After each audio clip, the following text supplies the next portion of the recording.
Welcome back to Clarkston Lighthouse Guidance. My name's Chandler Fleming, and I'm the owner and lead therapist at Clarkston Lighthouse Counseling here in Clarkston. And I'm Victoria Fleming, his wife, and I'm a therapist and owner of Clarkston Lighthouse Counseling as well. And welcome to our show today. Welcome back. Yeah, today we're going to be talking about managing indifference.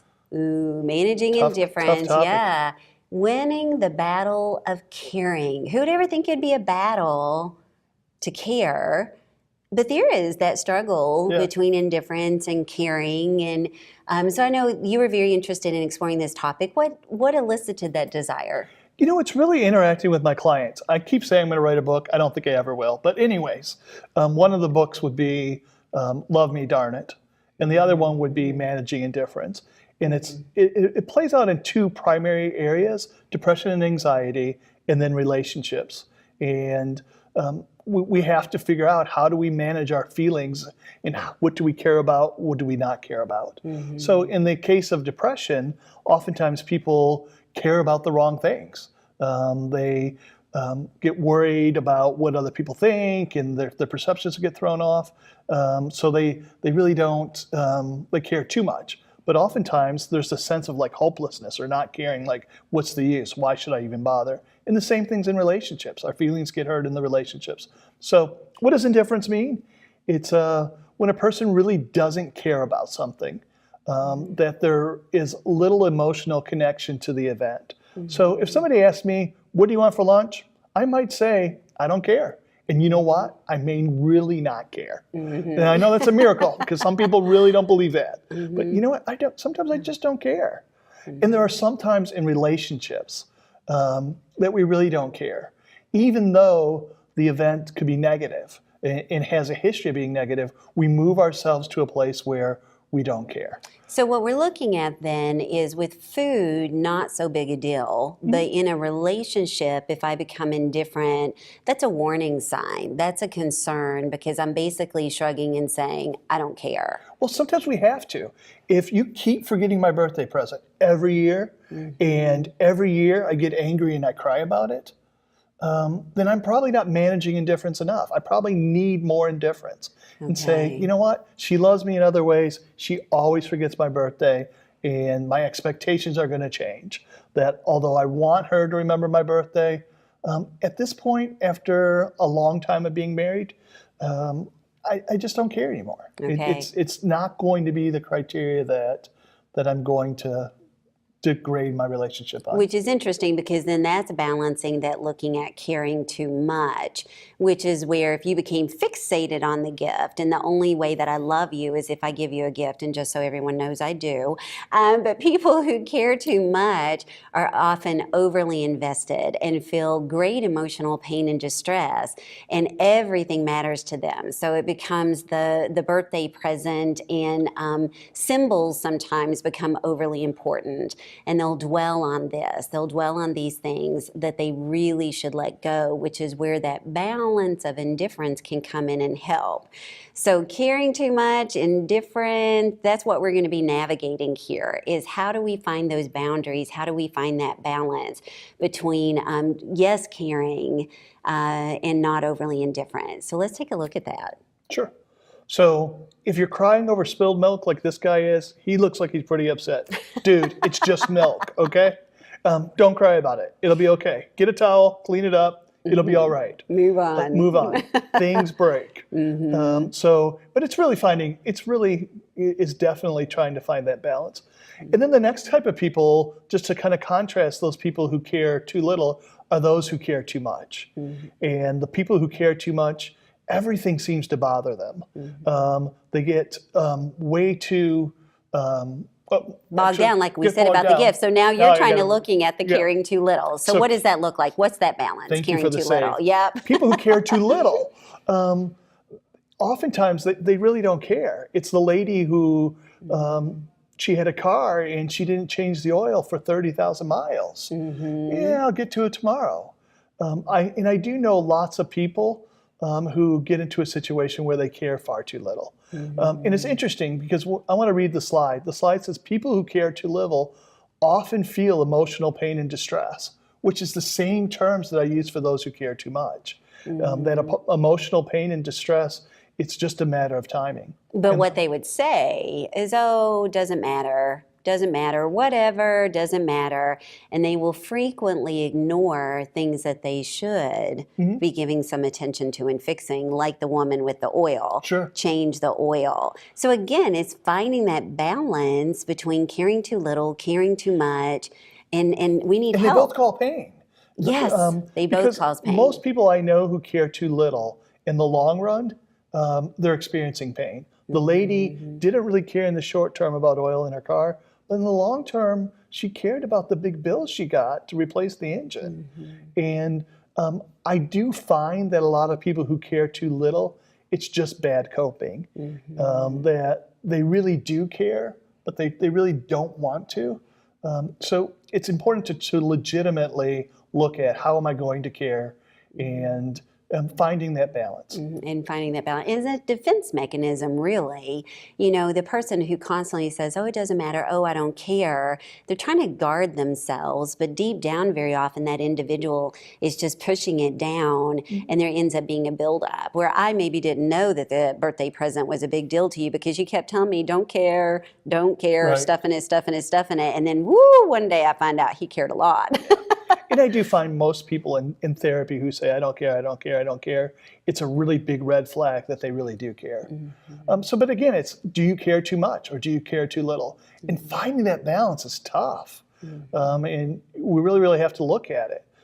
It's difficult to know because I think it's on a continuum.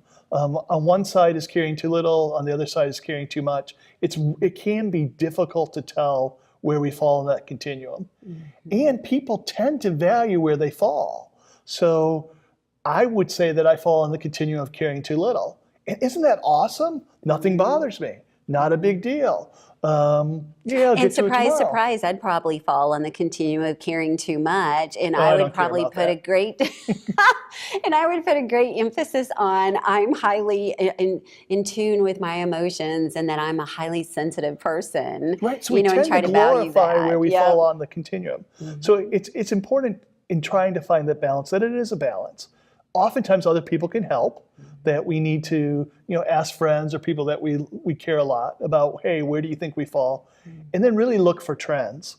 And I have people kind of look at the painful events of their last year or last 6 months.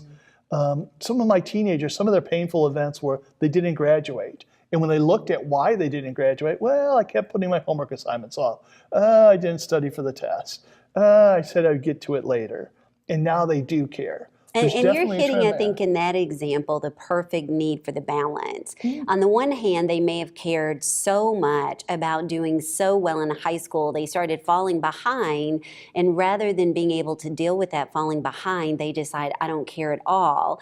And now they've gone to the other side of, I don't care, don't end up graduating, did not, manage to find that balance of I care a lot, I care a little, I care enough to take the steps I need to take to keep this relationship healthy, to pass this class so that I can graduate in the end. So that's really what we're looking at is how do we find those boundaries? How do we find that balance so that we don't go too far one way or the other and then ultimately fail Right. or burn out? It's interesting. A lot of my clients, I talk about the fact that they're anxiety avoiders, procrastinator quitters. And that process is, hey, am I going to write this paper? Well, that's pretty anxious. I want to do this paper really, really well. I care a lot. Well, it causes me fear, it causes me pain to worry about my paper. So I put it off and I put it off and I put it off. And then it's like, hey, it's too late. It's past the due date, or there's no way I can get it done on time, so I'll just quit. So again, there's definitely that need to find a balance. Yeah, and the balance is ultimately what we want to come to. And if you start looking at that in terms of relationships, caring too much, caring too little, then you start seeing how it becomes a struggle Sure. and a power play. So on the one hand, I may have been conveying for a while, I care a lot, I care a lot, I care a lot about a certain situation. You may have been conveying some indifference. So then I own some indifference of my own, like, okay, whatever. And instead of ever finding a place of happy, we just keep feeding into a cycle of not happy Right. and of dysfunctional. And there are definitely in relationships, it's important to find that spot. I bring up to lots of people, and they kind of look at me. It's kind of a trick question. And I tell them it's a trick question. What's the opposite of love? And most people say hate.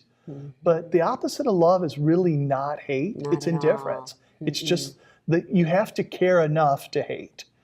Indifference is that you don't care. And to be honest, there are times in a relationship where you have to learn not to care. And that's developing those boundaries. It's looking at what your expectations are. And that can be tough. Relationships tend to be the most difficult time of managing indifference because we do care. And we love that person. And oftentimes in that loving that person, that loving is caring. We do care what they think. And we have really high expectations in the midst of that. And I really wanted to go back on that the opposite of love is not hate, that is indifference, because hate's an energy, hate's a connection. If I hate someone, then I have a connection with them because there's this an emotional energy, there's an emotional attachment that's going on, whereas indifference is, I really don't care. There's not emotional energy going out. I'm not emotionally connected. So I think that's an important thing for people to recognize. If you hate your ex, there's a lot of energy being expended. Oh, yeah, for sure. And it just drags you down negatively. So relationships is definitely an area that we really have to look at and really know that if we have too much indifference, it can lead to coldness and distance. But again, it's important to have some indifference, that if your partner always forgets your birthday present, that if it's always a crisis, you're probably not approaching it the right way, that you have to develop some sense of, I'm not going to join that party. And I oftentimes coach both men and women who have partners who have issues with anger or high frustration, that you don't have to join the party. You don't have to be there with them. Then too little indifference leads to strife and disappointment. And I do see some people, sadly enough, that they've grown to indifference in some areas of the major areas of their life. They're no longer lovers or friends. They're just kind of business partners.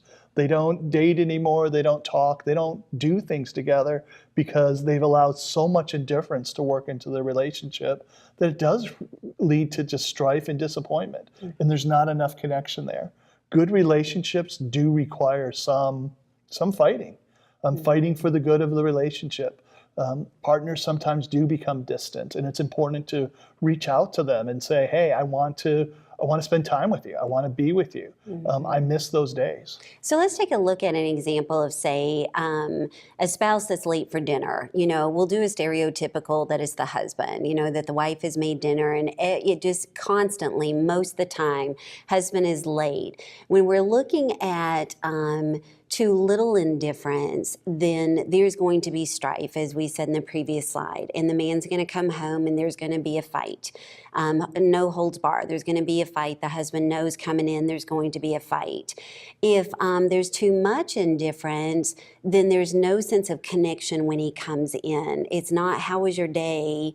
Hey, sweetheart, I made a plate for you. It's in the microwave if you want to heat it up, or I can heat it up for you. And so now the relationship has become distant and cold. So the balance in that would be, I'm not going to fight with you. You are a provider, and I do appreciate that about you. Really would like us to come up with a plan and negotiate, but I'm also not going to freeze you out of my life and almost kind of hate you for being late all the time.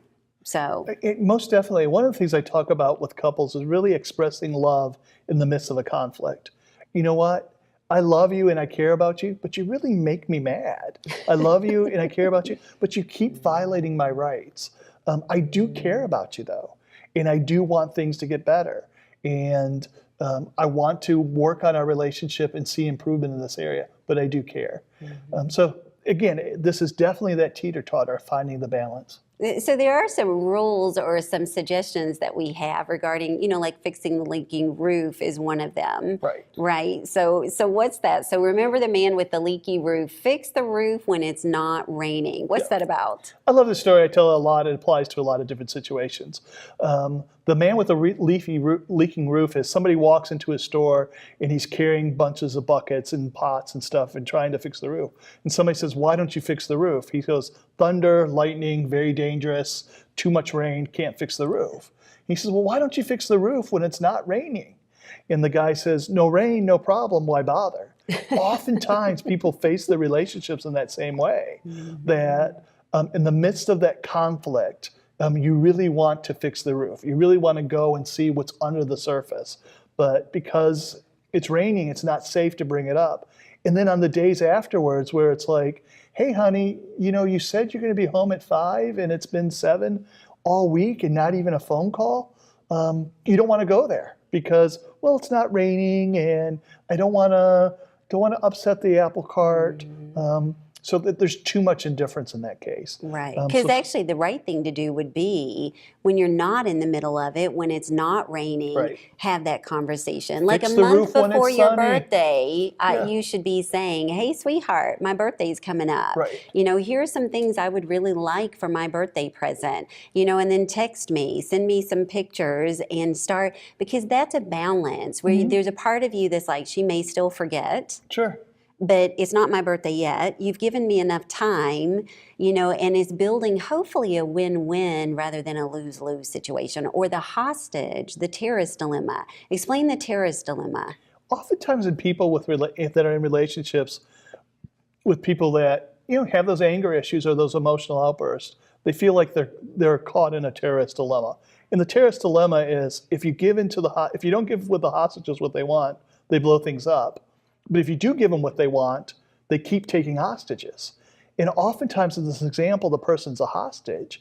It can relate to a child. If I tell my son, no, he can't go to the football game or the basketball game because he didn't clean his room, he may have a fit.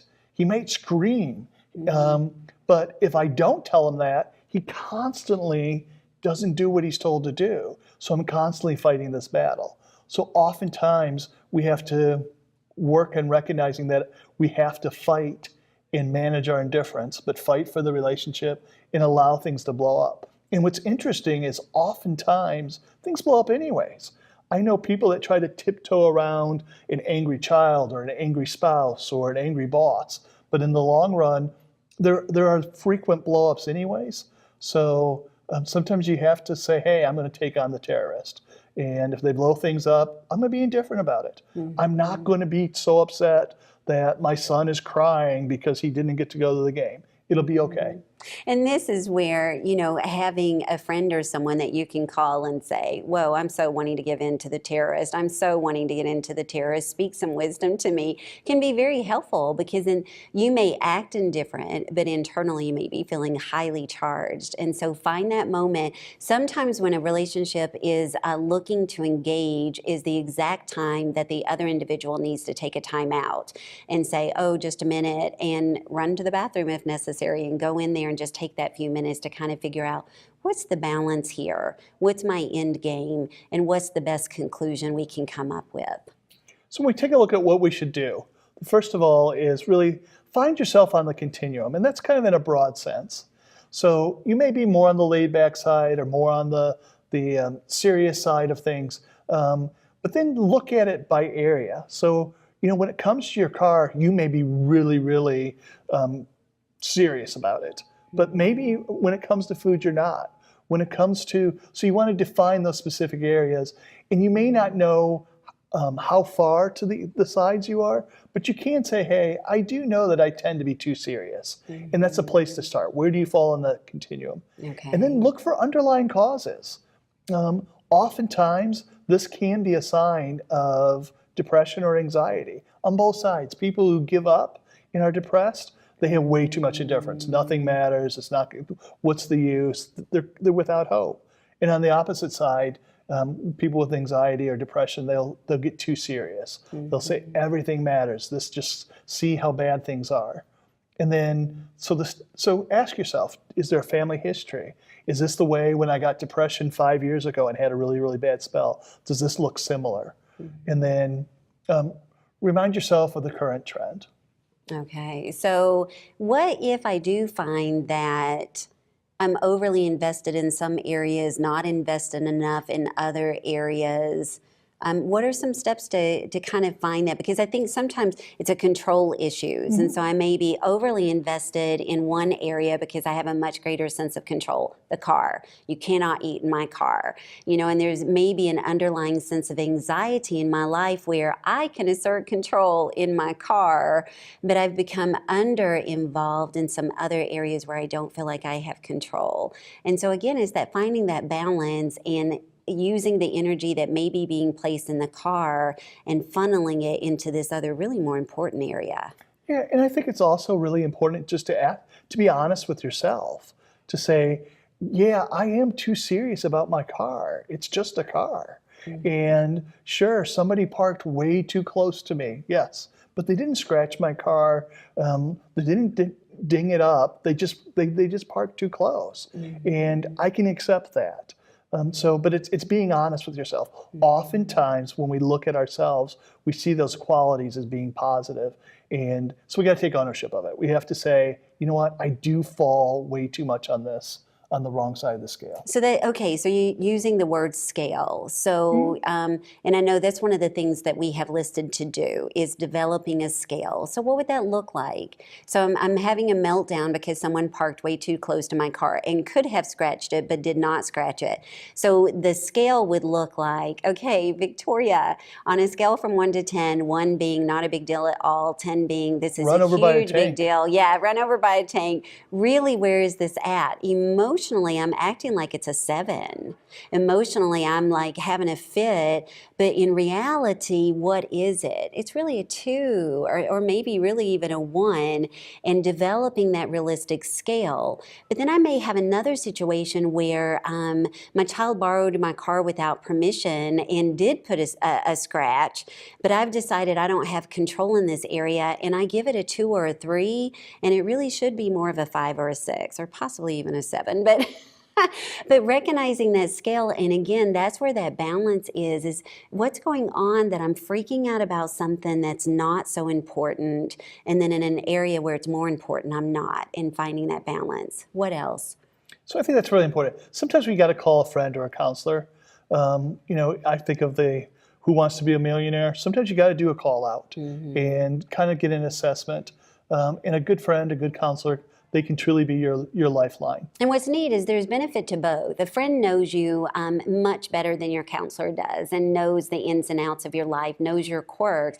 But a counselor is able to give that outside objective perspective that maybe a friend can't, because they do know you so well and they do know your tendencies. And so they may cushion or maybe just honestly cannot see a facet as well as that outside perspective can. And again, it can be a real lifeline because very often we're not seeing it clearly, and we will have a tendency to defend or think our side is this is a good way to be. We're also looking at focus more on the reality of the current situation than the way it should be. Shoulds are very risky areas. That person should not have parked that closely. They should have known better. And so we get into this buildup, this escalating where maybe the should be, I should calm down and scale this and recognize that this is not as big a deal. It's funny, one time I had a boss who told out a huge lie, a major lie that made me look really, really bad. And I was speaking to another boss about it, and I said, he lied. He goes, yeah? No, he lied. Yeah? And my boss said, everybody knows he lied. He should tell the truth, but yeah, he lied. And that helped me out a lot because he should tell the truth. It shouldn't be that way. People should not lie. And unfortunately, it's not even with just other people. A lot of times it's ourselves. We oftentimes have long list of all the things we should. I should buy a present. I should send a thank you card. I should be on time. I should do this. I should be taller. I should be on a diet. I should read more. I should do this. And I had a colleague talk about don't should all over yourself. So sometimes we got to ask, what is our list of shoulds? And make sure that we don't should all over ourselves. So obviously, even with that, it's a fine dance of there are some things in life we should do. We should get some good sleep. We should eat well. We should go to work each morning. But it's finding that balance. And if you're shitting on yourself, then I think you get the idea. Yeah. Probably not a good should. So thank you so much for joining us. I know that this has probably stirred up a lot of questions. So if you do have any, please feel free to call us at 248-245-1809. And we'd love to hear from you. If you'll go on Facebook, you can find Clarkston Lighthouse Guidance. We'd love for you to like us, or if you have any questions, send them our way. Thank you so much. Have a wonderful day. Thank you so much for watching.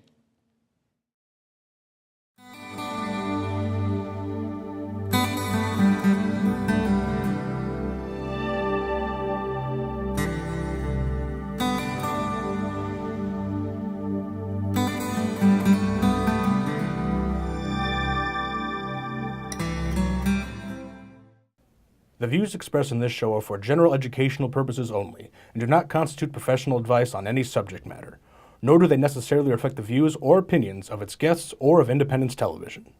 If mental health assistance is needed, please seek professional licensed treatment.